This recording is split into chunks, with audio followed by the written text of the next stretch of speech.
आज इस पूर्ण चंद्र ग्रहण भाद्रपद का की पूर्णिमा है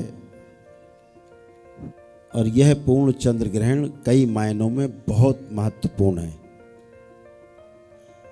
खास तौर से साधकों के लिए तो बहुत ज़्यादा महत्वपूर्ण है। जो साधना में आगे बढ़ना चाहते हैं उनके लिए सबसे ज़्यादा महत्वपूर्ण है। आज लगभग 1 बजे के पहले से दोपहर में सूतक काल लग चुका है, जो आज रात्रि 2:30 बजे के आसपास तक लगभग सूतक काल रहेगा, ऐसा ज्योतिष की गणना में खगोलीय घटना है ये जो बताया गया है। और जो चंद्र ग्रहण है वो रात्रि को 10 बजे के पहले 2-3 मिनट पहले चंद्र ग्रहण की शुरुआत हो जाएगी। मध्याह्न के पश्चात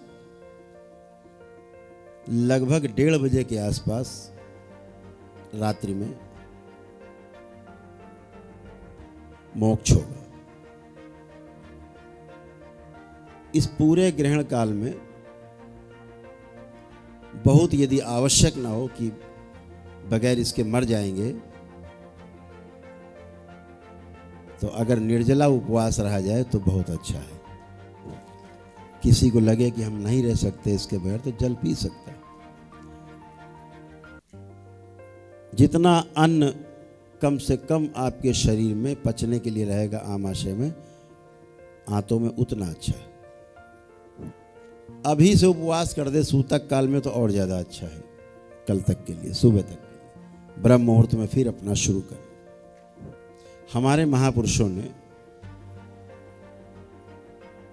भोजन को और भी तमाम चीज़ों को, जो आपने तमाम पढ़ा होगा, देखा होगा, यूट्यूब पर भी होगा, क्या क्या वर्जित है, उसके पीछे एक ही सबसे बड़ा कारण है। जो तमाम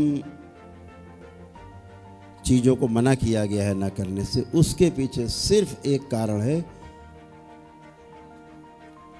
कि इस चंद्र ग्रहण के अवसर पर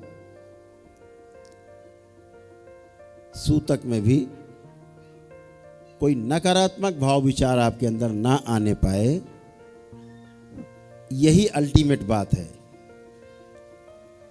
कि नकारात्मकता ना आने पाए। इसके लिए हमारे महापुरुषों ने कहा कि भाई ध्यान साधना करो, भजन करो, बैठ करके एक साथ भजन कीर्तन करो, अपने गुरु के द्वारा जो मंत्र प्राप्त है उस मंत्र का स्मरण करो, अर्थात एकाग्र चित्त हो जाओ, एकाग्रता रखो, ध्यान में चले जाओ तो और अच्छा। जब आप ऐसा करते हैं तो नकारात्मकता से अपने आप दूर हो जाते हैं। अन्य दिन में आप करते हैं तो नकारात्मकता से दूर रह करके रोगों से मुक्त रहते हैं। यह शारीरिक, मानसिक और आध्यात्मिक किसी प्रकार के भी रोग हो सकते हैं, इनसे दूरी बनती है। लेकिन आप जब ग्रहण काल में ऐसा कर पा साधना, तो अगले चंद्र ग्रहण तक आप तमाम नकारात्मक स्मृतियों से, नकारात्मक विचारों से मुक्ति पाए रहते हैं, आप बचे रहते हैं। चंद्रमा का प्रभाव सूर्य की ही तरह हम सबके ऊपर बराबर बराबर पड़ता है, जरूर रहता है। अपने अपने जन्म के अनुसार जो ग्रह नक्षत्र हैं जिनमें जन्म हुआ, उसका प्रभाव जरूर रहता है। आज के दिन सबसे ज़्यादा रहता है जब चंद्र ग्रहण पड़ता है। यह ग्रहण केवल आपको ही प्रभावित करता है ऐसा नहीं है, पृथ्वी के कण कण को प्रभावित करता है। यह ग्रहण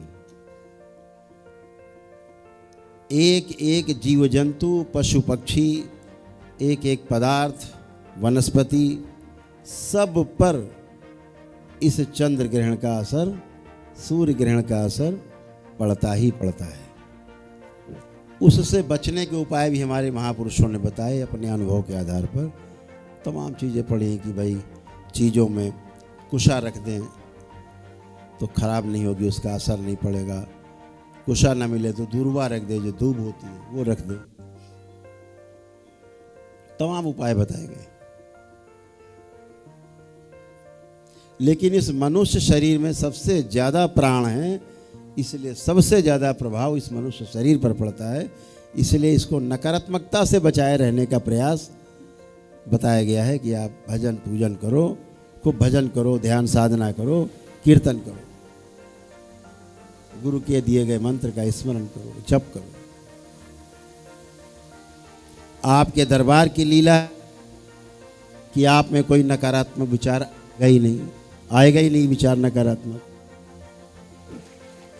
आप इतने लोग यहाँ बैठे हो, पूरा भरा हुआ है कक्ष, पूरा हॉल पूरा भरा हुआ है, यहाँ जगह नहीं है और बैठने की। लेकिन किसी के भी अंदर एक नकारात्मक विचार नहीं आ रहा है, सब चेक करके बताओ। सारे लोग चेक करो, किसी के अंदर कोई नकारात्मक विचार आ रहा हो तो चेक करो, अच्छे से आंख बंद करके देखो। कोई गंदा विचार आ रहा हो, किसी प्रकार का गंदा विचार, कोई नकारात्मक विचार, अपने दुश्मन के लिए भी कोई गंदा विचार देखिए आ रहा है। अगर नकारात्मक विचार नहीं आ रहा है तो दोनों हाथ उठा दो। किसी को भी नहीं आ रहा, सब के हाथ उठे हुए हैं, किसी को नकारात्मक विचार नहीं आ रहा है।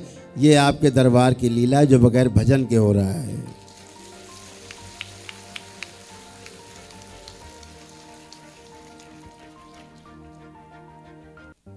केवल भोलेनाथ की नगरी में बैठे हो इसलिए हो रहा है, माँ के चरणों में हो इसलिए हो रहा है।